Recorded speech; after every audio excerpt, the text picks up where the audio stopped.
heading though chemical equilibrium, right? After that, right, it is the most important, characteristic property, it is the most important characteristic property of a reversible reaction,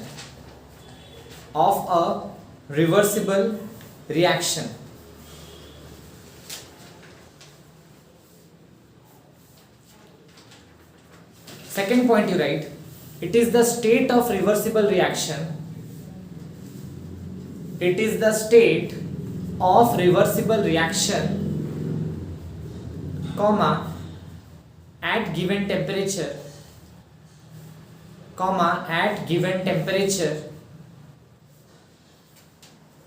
characterized by constancy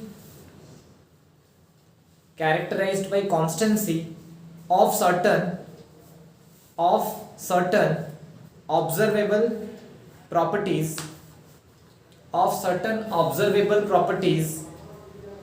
such as pressure, concentration,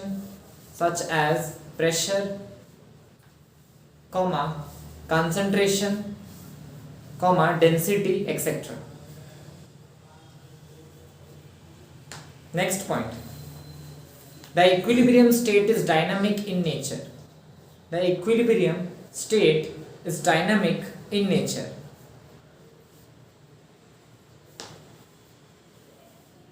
Okay. Next point, right, a reaction is said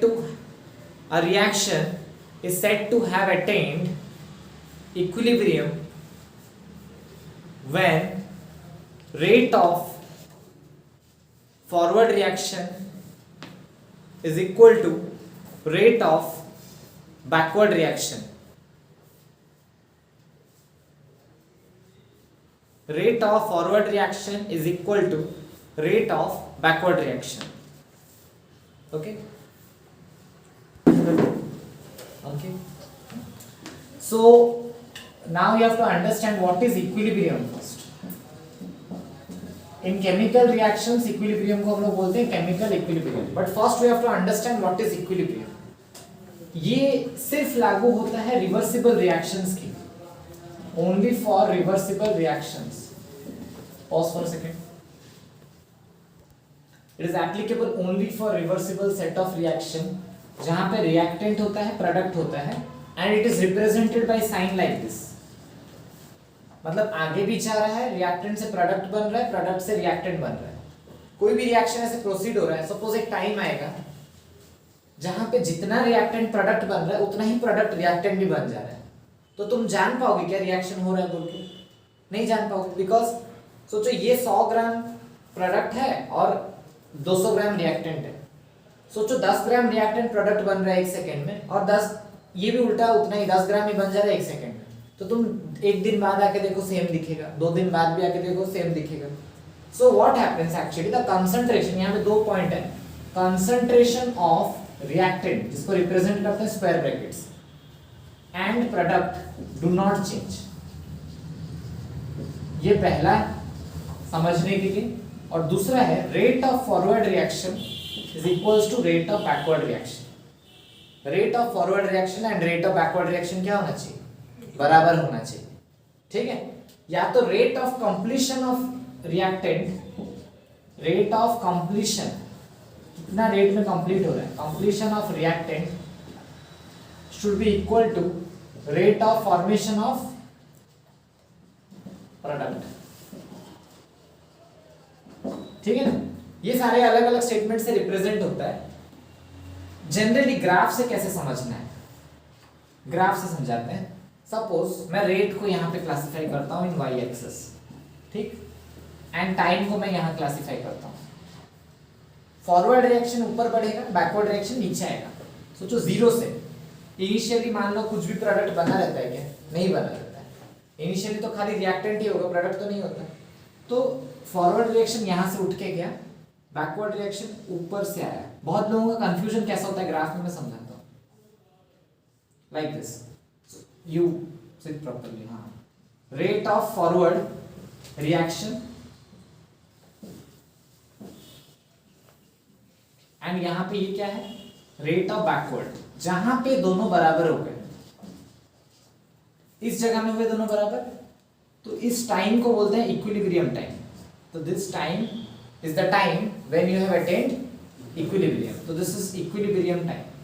इसके आगे equilibrium चला जब rate है, but जब concentration है तब कैसा plot होगा देखो।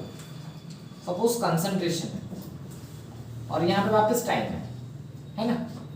सो मान लो इनिशियली रिएक्टेंट तो होगा, सोच लो रिएक्टेंट यहां पे है R, प्रोडक्ट होगा क्या इनिशियली? प्रोडक्ट तो जीरो पे ही होगा क्योंकि इनिशियली तो प्रोडक्ट नहीं बना होगा। सपोज ये ऐसे कहीं पे आ रहा है,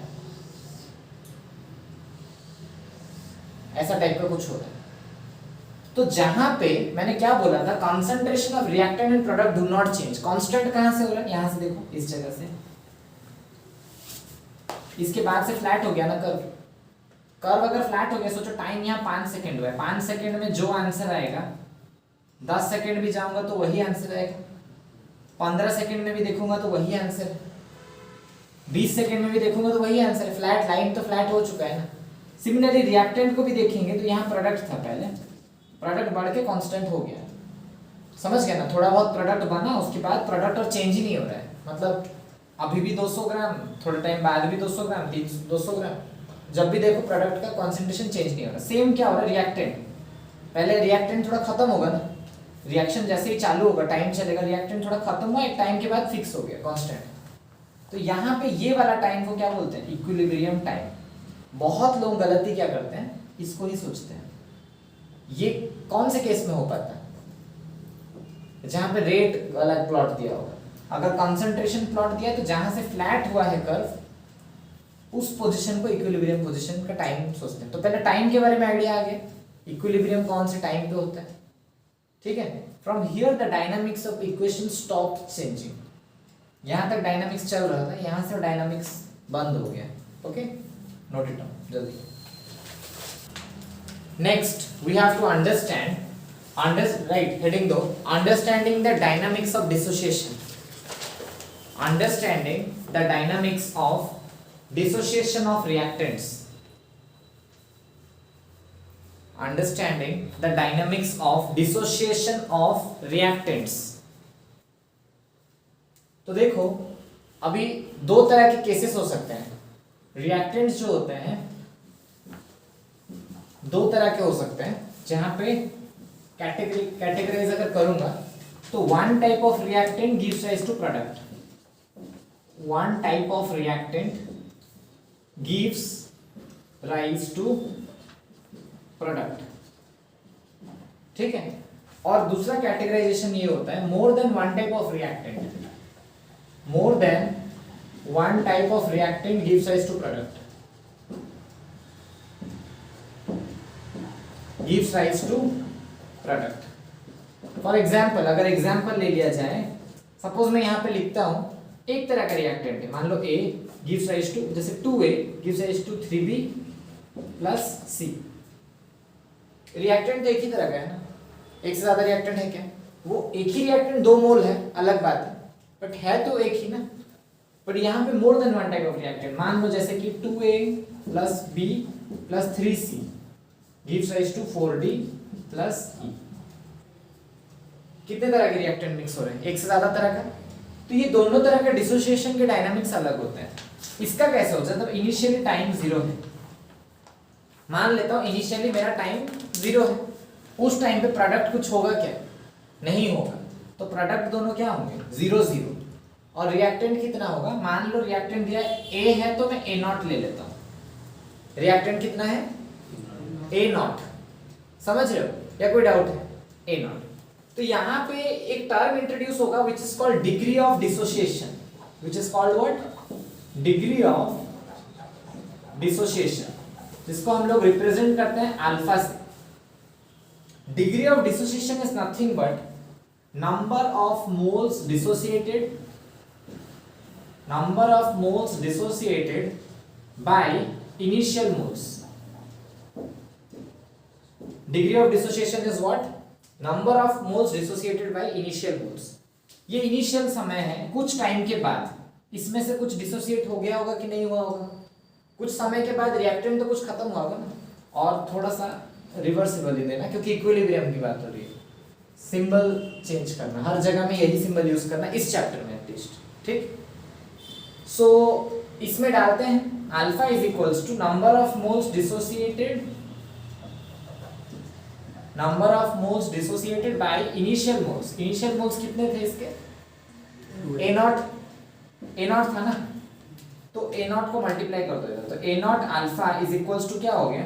नंबर ऑफ मोल्स डिसोसिएटेड। इतना डिसोसिएट हो गया है तो कुछ समय के बाद रिएक्टेंट कितना बचेगा? A naught minus A naught alpha, क्योंकि जितना डिसोसिएट हो गया है उसको ओरिजिनल से माइनस करेंगे ना, हटा तो देंगे ना। समझ रहे हो कि नहीं? पहले रिएक्टेंट मान लो 100 ग्राम है, टाइम जब 0 है, कुछ टाइम के बाद आके देखोगे तो कुछ तो रिएक्टेंट खत्म हो गया होगा ना। 100 से सोचो 20 ग्राम खत्म हो गया तो 100 माइनस 20 नहीं करोगे? Are you understanding? तो ये इतना खत्म हुआ है, बट यहाँ पे क्या होता है, जो कंट्रोल एक ही के पास है, क्योंकि एक ही रिएक्टेंट है ना। जब एक ही रिएक्टेंट होता है पूरा रिएक्शन कौन कंट्रोल करता है? वही करता है। तो यहाँ पे ये रिएक्टेंट कितना मोल्स है? 2 मोल्स। तो 2 मोल्स के लिए डिसोसिएशन कितना हुआ है? A naught alpha. 2 यूनिट के लिए डिसोसिएशन कितना हुआ है? A naught alpha. तो 1 मोल के लिए कितना होगा? ए नॉट अल्फा बाई 2। यहां पे कितना मोल फॉर्म हुआ है? 3 मोल्स। तो 3 मोल्स के लिए कितना फॉर्म होगा? 3 into A naught alpha by 2। तो इसके पास कंट्रोल है। यहाँ पे ए नॉट अल्फा खत्म हुआ है, बट यहाँ पे 3 मोल फॉर्म हो रहा है। तो यहाँ पे मैं क्या लिखूंगा? 0 प्लस, क्योंकि रिएक्टेंट खत्म होता है, प्रोडक्ट फॉर्म होता है, तो प्रोडक्ट साइड क्या करेंगे? ऐड। तो 0 प्लस 3 मोल फॉर्म हो रहा है, तो क्या लिखेंगे? 3 ए नॉट अल्फा बाई 2। हमेशा यूनिटरी मेथड करके ही तुम लोग को लिखना पड़ेगा। यहाँ पे कितना मोल फॉर्म हुआ स्टोइकियोमेट्री के हिसाब से? 1 मोल। तो 1 मोल का कितना है? तो क्या लिखेंगे? 0 plus A naught alpha by 2। Are you understanding? So this is how we write. Structuring ऐसा होता है तुम्हारा, अगर one type of reactant gives rise to product है तो डिग्री ऑफ डिसोसिएशन को यूज करते हुए हम ऐसे सॉल्व करेंगे। बट अगर more than one type of reactant है तो किसी के पास कंट्रोल नहीं रहेगा। The dynamics of the reaction will not be under control of any of the reactant. वहां पे कैसे लिखेंगे? जब इनिशियल टाइम है, ये कितना है? A naught, this is how much, B naught, this is how much, C naught. Product तो होगा ही नहीं, तो क्या लिख देंगे? 0। अभी कुछ टाइम के बाद एक के पास तो कंट्रोल है नहीं, तो degree of dissociation I will not use. तो क्या होगा? कैसे यहाँ पे लिखोगे? ए नॉट, 2 मोल यहाँ खत्म हो रहा है, -2x डायरेक्टली। x एक दूसरा चीज है, -2x यूज करोगे। बी नॉट से कितना खत्म हुआ है? 1 मोल, मतलब 1 -x। सी नॉट से कितना? -3x। फॉर्म कितना हो रहा है? 4 यूनिट, तो 0 प्लस 4x। यहाँ पे कितना? तो 0 plus x। So this is how we represent initial time. और ये जो t होता है ना, ये हमेशा इक्विलिब्रियम टाइम होता है। कौन सा टाइम होता है? हाँ, ये वाला जो कैटेगराइजेशन होता है ये हमेशा हम लोग चैप्टर में पूरा थ्रू आउट करेंगे, इक्विलिब्रियम टाइम। यहाँ पे भी ये वाला क्या हो जाएगा? Comes under the same equilibrium time. But one type of reactant and more than one type of reactant का समझ में आ गया कैसे करना है। यहाँ पे डिग्री ऑफ डिसोसिएशन को यूज करना है, कितना यूनिट के लिए कितना डिसोसिएट हुआ है लिख के यूनिटरी मेथड यूज करना है। वहां पे वैसा कुछ नहीं है, सीधा देखो प्रोपोर्शनल में x बैठा हुआ। समझ गए? जल्दी देखो। Next, all of you give heading differential rate equation. Differential rate equation.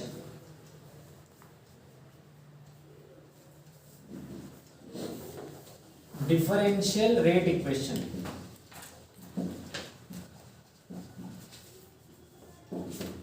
ठीक है।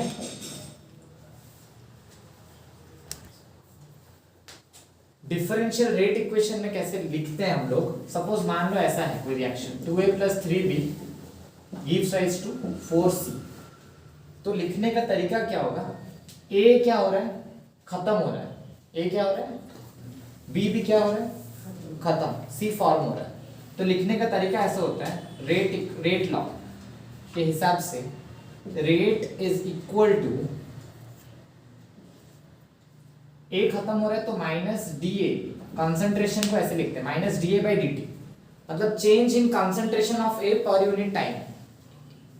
स्क्वायर ब्रैकेट का मतलब क्या था, कंसंट्रेशन, d का मतलब change in concentration of a by change in time, but 2 मोल के लिए ये हो रहा है, तो 1 मोल के लिए कितना होगा, बाय 2, तो नीचे में 2 आएगा, इक्वल्स टू b भी खत्म हो रहा है तो minus change in concentration of b by change in time, but 3 मोल के लिए था वो, 1 मोल के लिए कितना होगा, by 3 is equals to c form हो रहा है तो प्लस dc बाय 4 dt।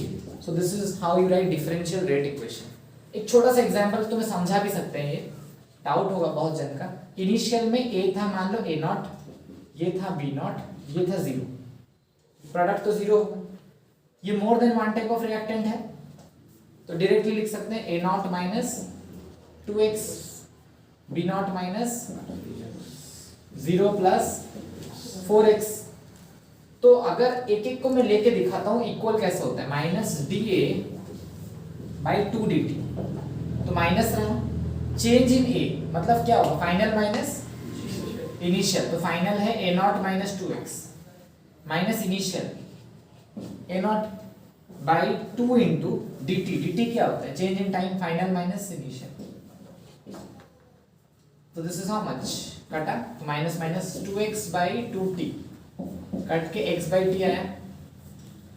दूसरा वाला क्या था, minus change in concentration of b/3 dt, so minus change in concentration of b मतलब फाइनल माइनस इनिशियल, तो फाइनल है b0 minus 3x minus initial minus b0 by 3 into change in time t minus 0, तो ये कटा, तो minus minus कितना 3x/3t, this is what x/t, and last one is what, plus d, change in concentration of c/4 dt।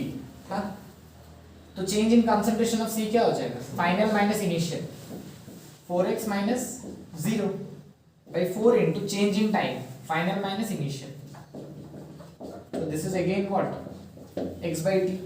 तो तीनों same आ रहा है कि नहीं आ रहा है, आ रहा है ना तीनों सेम, इसका मतलब डिफरेंशियल रेट लॉ सही है या गलत है, सही है। बट जब भी यहाँ पे कुछ ऐसा टर्म यूज करता है, रेट ऑफ डिसअपियरेंस ऑफ ए, क्योंकि ए तो खत्म हो रहा है ना, तो रेट ऑफ डिसअपियरेंस ऑफ ए क्या हो रहा है, खत्म हो रहा है कि नहीं, तो इसको क्या लिखेंगे, माइनस da/dt, वहां पे ये 2 कुछ डिवाइड नहीं होगा। एग्जाम में अगर क्वेश्चन देगा find rate of disappearance of A, खाली माइनस da/dt, 2 नहीं आना है, इक्वेशन में 2 आएगा, बट अगर इक्वेशन को यूज करके तुम्हें निकालना है तो ये 2 को फिर किधर भेजना है, उस साइड डिनोमिनेटर से उस तरफ, जो भी वैल्यू आ रहा है इंटू 2, अगर उसको यूज कर रहे हो तो ये भी 2 उधर भेज देना है, समझ रहे हो। और rate of disappearance of B भी होता तो खाली minus dB/dt, and rate of formation of C, तो ये क्या होता है, प्लस dC/dt। समझ पाए या कोई भी डाउट, क्लियर। इसमें कुछ stoichiometric value won't be divided in rate of formation, disappearance, ऐसा कुछ भी टर्म बोल देता है तो डिवाइड नहीं करना है कुछ। इक्वेशन यूज करते टाइम हमेशा डिवाइड चलेगा, पर जब ऐसे पूछ रहा है डायरेक्ट, है ना। Next all of you give heading characteristics of equilibrium state, characteristics of equilibrium state. Right, point number 1, it can be attained only if the reversible reaction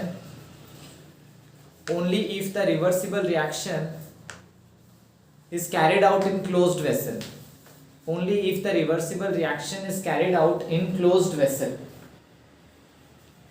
is carried out in closed vessel. Point number 2, it can be attained from either side of reaction. It can be attained from either side of reaction. Point number 3, a catalyst can fasten the approach of equilibrium. A catalyst can fasten the approach of equilibrium but does not alter the state of equilibrium.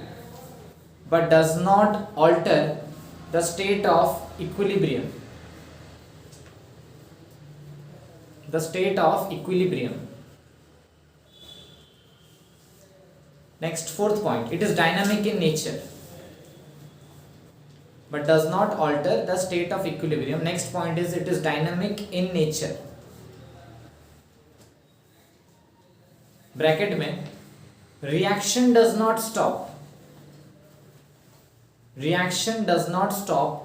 but rate of forward and backward reaction is equal. Reaction does not stop but rate of forward and backward reaction are equal.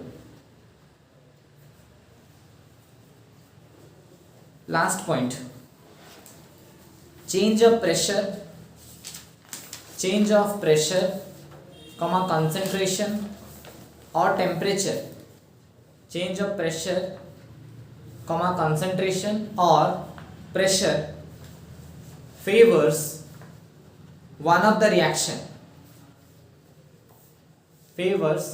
Change in pressure, temperature or concentration favors one of the reaction.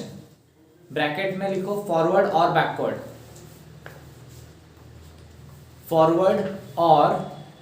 Backward. Shifting the equilibrium in one direction.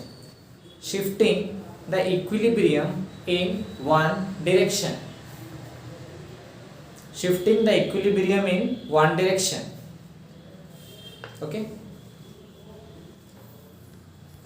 Next, all of you give heading law of mass action and equilibrium constant. And equilibrium constant. Right? According to law of mass action, the rate of reaction at given temperature. The rate of reaction at given temperature is directly proportional to the product of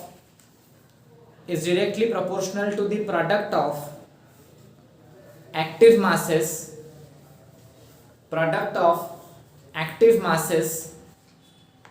of reacting substances.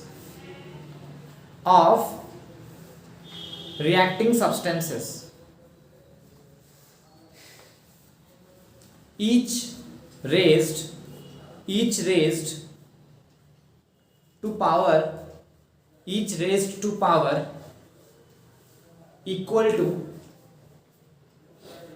corresponding stoichiometric coefficient.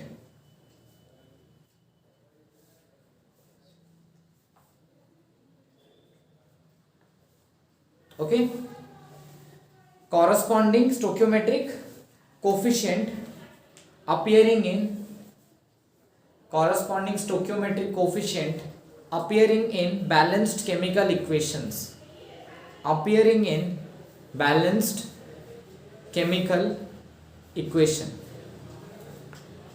ठीक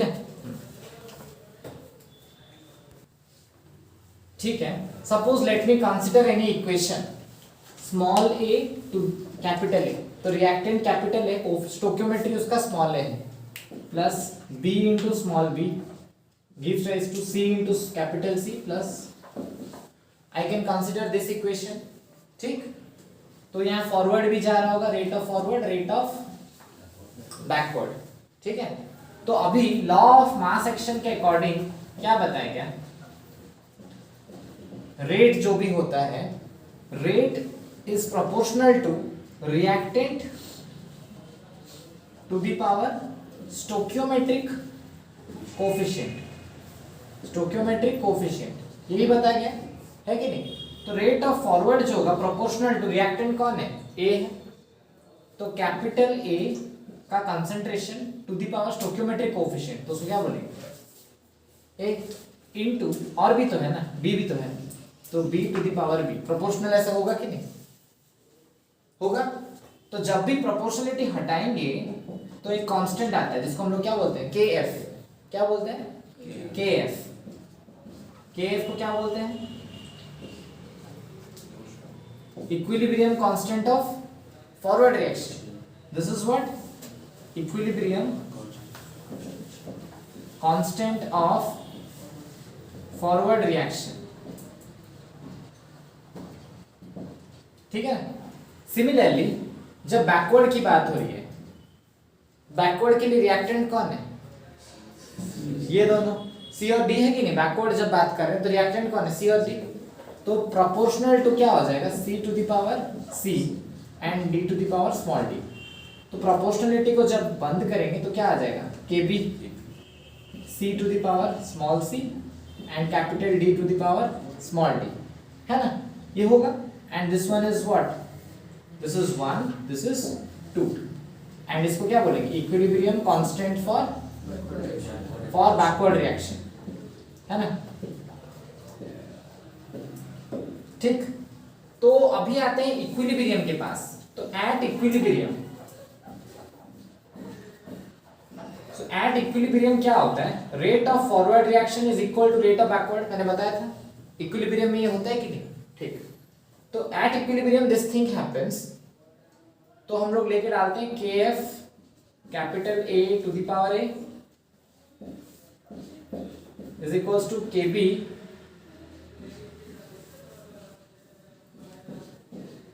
like this, है कि नहीं। तो के F के B को इस तरफ ले आओ, by K B is equals to by, ऐसा आएगा कि नहीं, ये था, इसको लेके डिवाइड किए, यही K F by K B is nothing but K C, इसको बोलते हैं हम लोग equilibrium constant for the reaction. The ratio of K F and K B is nothing but called what, K C is equilibrium constant for the net reaction. अभी खत्म नहीं हुआ है, जो ट्विस्ट है वो अभी बताया जाएगा। सो दिस इज व्हाट, यही हम लोग को बहुत बार निकालने बोलेगा, equilibrium constant for reaction, forward backward पूछेगा तो वहां से मिल जाएगा, और पूरे रिएक्शन का तो ऐसा है। तो क्या पता चला, equilibrium constant for the reaction को हम लोग कैसे लिखते हैं, product, product to the power coefficient by reactant to the power coefficient, यही समझे। तो यहाँ पे यही है लॉ ऑफ एक्टिव मास का proof, this is the proof of law of active mass या लॉ ऑफ मास एक्शन, जो भी बोलते हो उसको प्रूफ निकालो बोलने से यही है।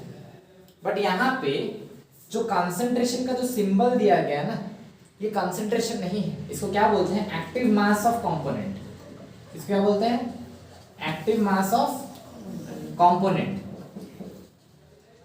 मतलब मैं ऐसे ऐसे खाली स्क्वायर ब्रैकेट दिया, एक्टिव मास ऑफ कंपोनेंट। अब एक्टिव मास ऑफ कंपोनेंट को हम लोग क्या बोलते हैं, कंसंट्रेशन इनटू एक्टिविटी कोफिशिएंट, क्या बोलते हैं, कंसंट्रेशन इनटू एक्टिविटी कोफिशिएंट।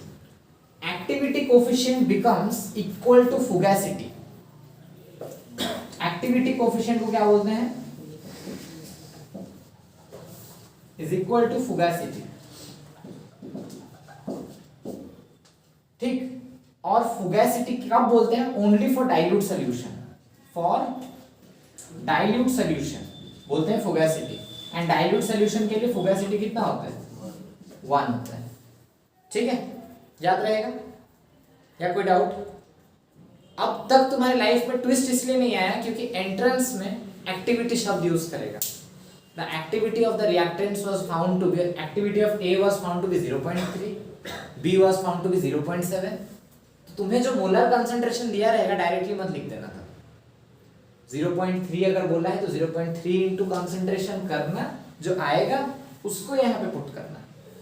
तभी तुम लोग देखते हो हमारा आंसर बहुत कॉन्ट्राडिक्ट क्यों कर रहा है. तुम जो आंसर निकालोगे ऑप्शन ए में जरूर होगा, बट वो रॉन्ग होगा क्योंकि सही आंसर सी में होगा जहां पे सब पुट करोगे, है ना. और डाइल्यूट भी देखो बहुत सारे जगह में इतना स्मार्ट है, बोला होगा the activity was found to be 0.1, 0.3, 0.7 सब दिया होगा, but the solution was diluted. उसके बाद एक स्टेटमेंट अंदर डाला होगा, but water was added to the reactant to dilute it. फिर पूछा होगा फाइंड केसी, वहां मल्टीप्लाई सब कर दोगे, एक्टिविटी रॉन्ग हो जाएगा. डाइल्यूट होते ही वो 1 हो चुका है उसका वैल्यू. अगर 1 हो गया तो डायरेक्टली स्क्वायर ब्रैकेट का मतलब क्या है, डायरेक्ट कंसंट्रेशन. डायरेक्ट कंसंट्रेशन मतलब तुम नॉर्मल सॉल्व मोलरिटी को लेके सॉल्व कर दोगे और क्या. तो ये सब चीजों को ध्यान में रखना, मैंने बता दिया. आगे तुम्हारा मर्जी कितना ध्यान में रखना है वो correct. See now will understand different terms of equilibrium. जैसे कि मैंने एक बताया तुम्हें, A plus small b B reversible है, small c capital C plus like this, ऐसे डू दिस. हमने यहाँ पे पहले केसी समझा. This is what equilibrium constant in terms of concentration. This is what equilibrium constant in terms of concentration था, है कि नहीं. तो हम लोग लिख देते थे concentration of C to the power small c, concentration of D to the power small d by concentration of A, ऐसे लिखते थे. अगर इसको थोड़ा चेंज कर दे, इन टर्म्स ऑफ मोल्स कर दे, इन टर्म्स ऑफ मोल्स तो बाद में लाएंगे, पहले प्रेशर के टर्म्स में लाते हैं. सपोज मैं इन टर्म्स ऑफ प्रेशर निकालना चाहता हूं. इन टर्म्स ऑफ प्रेशर क्या बोलेंगे हम लोग, केपी बोलेंगे कि नहीं. और केपी अगर बोलते तो इन सबको भी चेंज कुछ करना पड़ता. केपी के जगह में हम लोग लिखते कैसे, हम लोग सबको पता है कि पीवी इज इक्वल्स टू क्या होता है, एनआरटी होता है. सो पी को मैंने रखा N by V, R T लिख सकता हूं, वी को उधर लिया. एन क्या होता है, number of moles. Number of moles by volume किसका फॉर्मूला है, मोलारिटी का.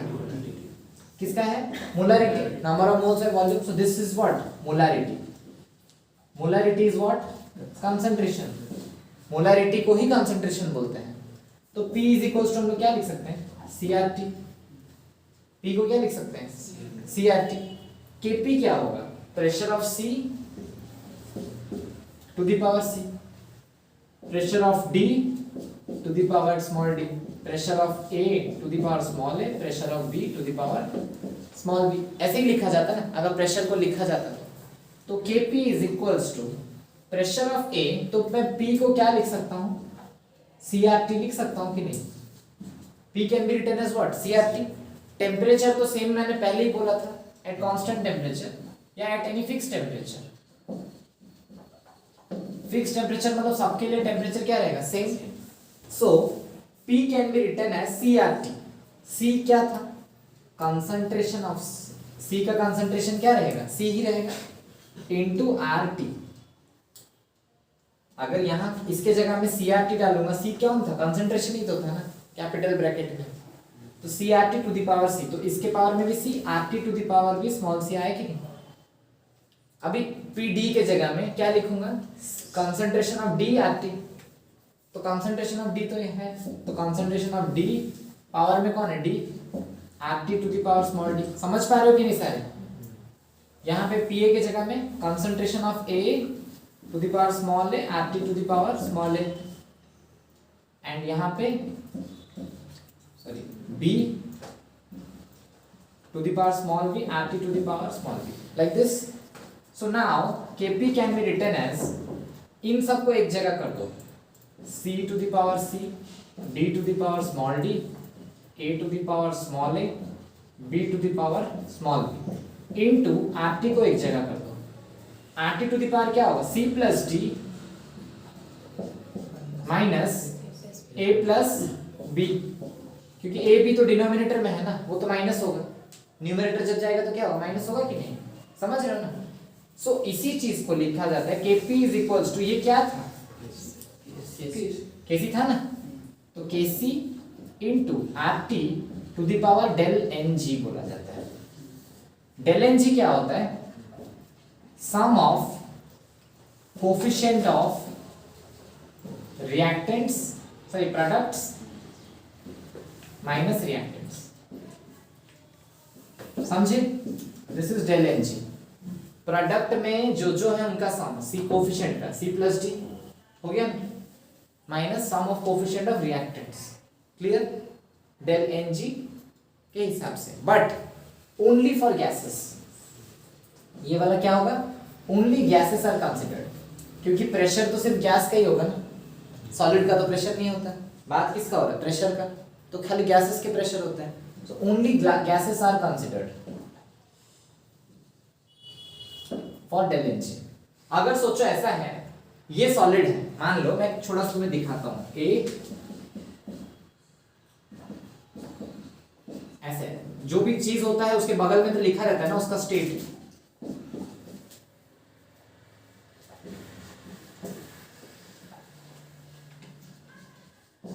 ठीक है।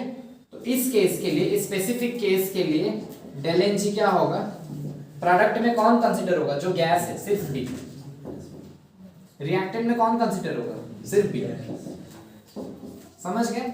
इसमें भी बहुत सारे एक्सेप्शनल केसेस हैं, अगर इनर्ट गैस है तो किसको कंसीडर करना है नहीं करना है, इनर्ट तो रिएक्ट नहीं करता तो कंसीडर करेंगे भी या नहीं, बहुत सारा डिटेलिंग है, आगे पता चलेगा, अभी के लिए इतना, जल्दी लिखो। सो मैं एक छोटा सा केस वापस लेता हूं, A plus gives rise to ऐसे, और D नहीं लिख रहा, लिख देता हूं भाई, तुम लोग के 10 से लेके लिखा, ठीक है।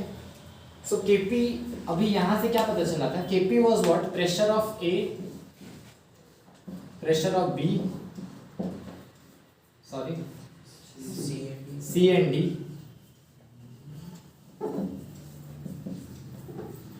Bye pressure of A, pressure of B, considering all are gases. मैं यहाँ पे गैस मान के चल रहा हूँ, है ना, तुम लोग अपने क्वेश्चन के हिसाब से चेक कर लोगे, जो गैसेस है उन्हीं को बस लिखा जाएगा, बाकी सॉलिड वॉलिड को यहाँ डालना ही नहीं है, क्योंकि प्रेशर तो सॉलिड्स के लिए होता है, ठीक।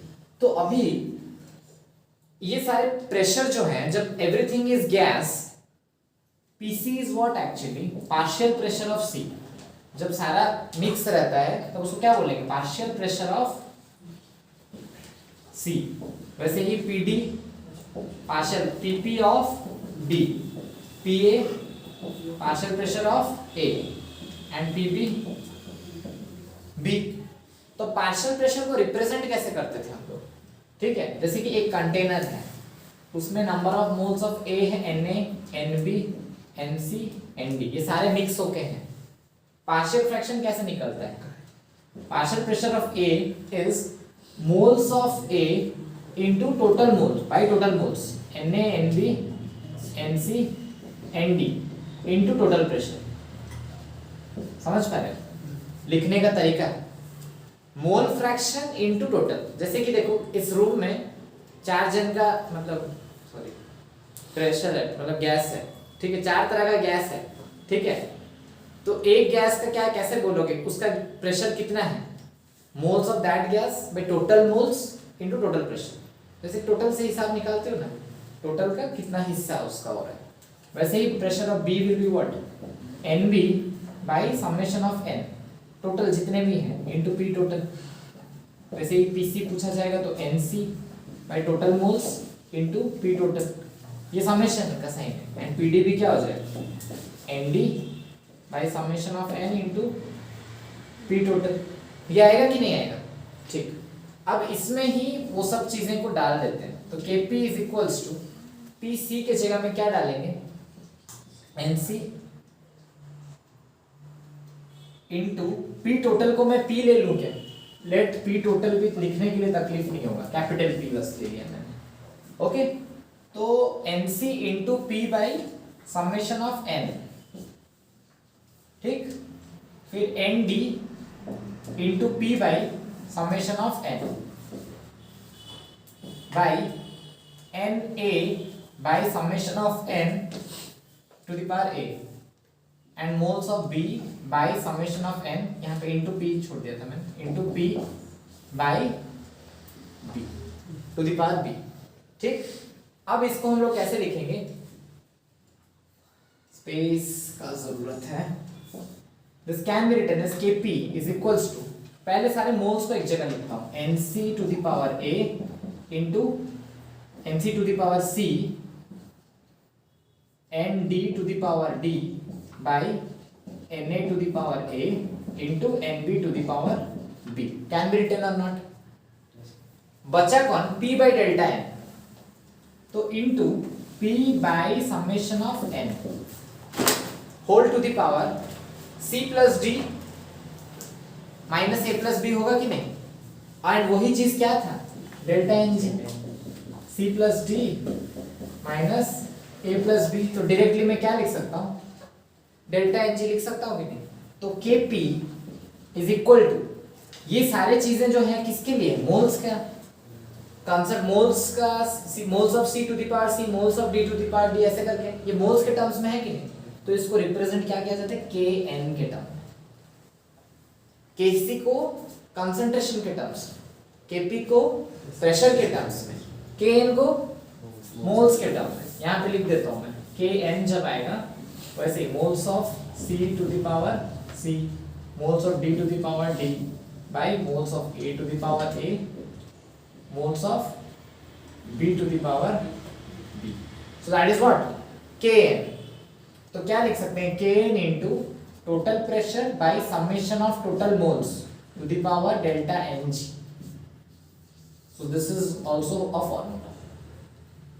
ठीक, केपी का दो फार्मूला निकला हम लोग का, तो इसको मैं नीचे से ले जाता हूं और फार्मूला इसको ऊपर से लिख देता हूं, है ना, like this.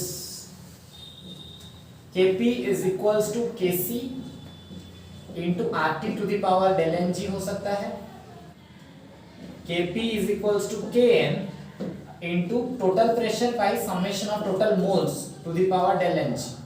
So these two formulas are very important for you in solving questions. But twist यहाँ पे ये है, पूछेगा when Kp is equals to Kc is equals to Kn, ये कब होता है? ठीक है ना, क्वेश्चन ये रहेगा। So when delta Ng is equals to 0, ठीक है ना, sum of coefficient of gases of product is equals to sum of coefficient of gases of reactants. जब हो जाएंगे तो सब्सट्रैक्ट करोगे तो क्या आएगा, 0। Anything to the power 0 is what, 1। Anything to the power 0 is 1। At that time Kp is equals to Kc is equals to Kn। ये एक साल का एंट्रेंस क्वेश्चन था। फॉर डेल्टा एन जी को एक रिएक्शन दिया था, which of the following equations is valid for that? Option A Kp equals to Kc equals to Kn, option B Kp greater than Kc equals to Kn, option C Kp less than Kc equals to Kn, option D Kp not equals to Kc is not equal to Kn। तो हमें क्या देखना पड़ेगा, research करना पड़ेगा delta N क्या है। Delta N देखते हुए, टेम्परेचर देखते हुए पता लगाएंगे कि Kp बड़ा है कि Kc। अगर डेल्टा एन का कोई वैल्यू आ रहा है, सपोज 1 या 2 आ रहा है, पॉजिटिव पावर है, मान लो पॉजिटिव पावर है, कभी भी तुम्हें लगता है कि आरटी का वैल्यू 1 से छोटा हो? असंभव है। अगर ये पॉजिटिव पावर है तो डेफिनेटली केपी बड़ा हो गया, बट अगर नेगेटिव पावर है तो डेफिनेटली केपी क्या हो गया, छोटा, क्योंकि आरटी टू द पावर -1 अगर आएगा तो 1/RT हो जाएगा ना, तो उस टाइम पे केपी क्या हो गया, कैसे छोटा, फ्रैक्शन कर दिया उसको। सिमिलरली यहाँ पे भी वैसे ही कुछ होगा। पी बाई डेल्टा एन का वैल्यू देखेंगे, वो 1 से बड़ा है या छोटा है, उसके बाद डेल्टा एन को देखेंगे। अगर कोई 1 से बड़ा वैल्यू है, this p by delta N कर लेंगे, देखेंगे 1 से ज्यादा है और डेल्टा एन भी पॉजिटिव है, तो kp क्या होगा, बड़ा, ग्रेटर देन k। बट अगर ये फ्रैक्शन है, p बाई डेल्टा एन 1 से छोटा है और ये पॉजिटिव है, तब kp क्या हो जाएगा, छोटा हो जाएगा ना, क्योंकि fraction to the power positive तो क्या होगा, छोटा ही करेगा। बट अगर कोई पॉजिटिव नंबर है 1 से ज्यादा, दिस इज नेगेटिव, तब क्या होगा, Kp छोटा। बट फ्रैक्शन पावर नेगेटिव, तब Kp क्या होगा, बड़ा होगा। तो यहाँ पे 4 केस और बन सकता है। तो देख के सोच समझ के ही ऑप्शन करना। क्लियर? आज के लिए इतना है। Thank you.